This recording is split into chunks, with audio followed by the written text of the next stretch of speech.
Hi, this is Scott, Killer 3-cylinder on Insight Central. That's on Insight Central, I'm KLR3CYL, or you can get Killer 3-cylinder at Gmail, KILLER, the number 3 and cylinder on at gmail.com. Today we're going to show you how to seal around the moldings on the roof moldings. I have another video that shows how to take them off, and this is a video that we've already got it off, and now we're going to show you how to put it back on and seal around the clips. Normally when you remove a roof molding, there's two clips that survive. This upper clip survives, and that one's $15 list price roughly from Honda. But when you see my other video, you have to use a utility knife and cut these 8 clips here. And there's one other clip that actually survives, usually down under the corner of the fender here, that I refer to as a little button clip because it looks like the head of a button down in there. So you usually don't need those, but you need the other 8 clips that go in the middle.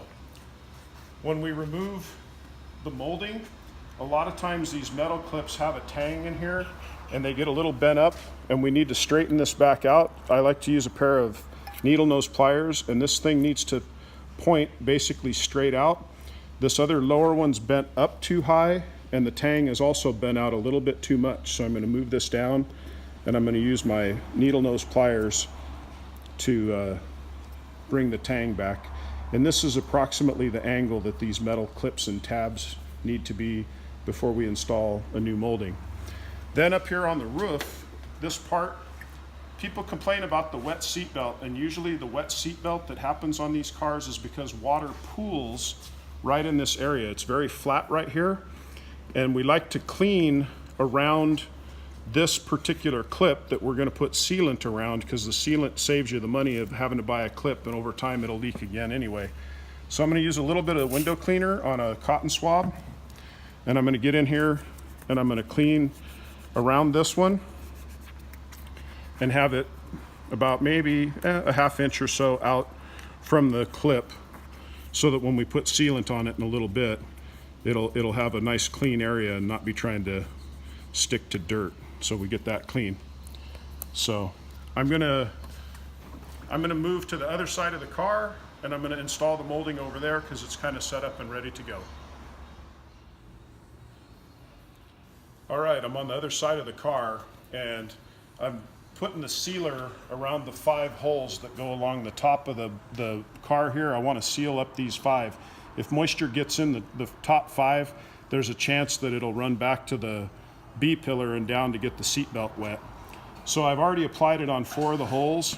In this particular case, I'm using some Honda Bond. You can use any kind of silicone type sealer to do the same thing. It's just that we have a lot of this here when we work on these cars and when we build the transmissions. So in this case, this is the clip that's the notorious one that leaks, and I'm going to put a bead of Honda Bond around the base of this clip.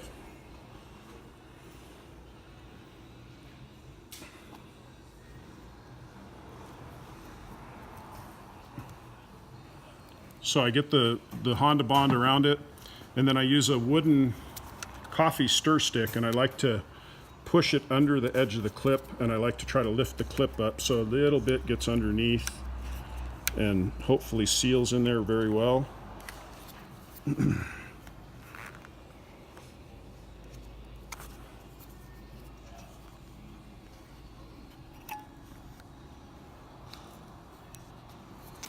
So that's kind of what I'm looking for, is to get a nice little bead around the base of that clip. And then I take the Honda Bond and I put a little bit, again, around the top 5 round holes here. And I like to just go around the hole. And when we snap the clip in, it seals it that much better, even though it has a little gasket on the bottom of the clip. So I've got this molding ready to go, except for the 2 clips here. It requires 7 clips like this. And this particular clip slides into this groove on the molding.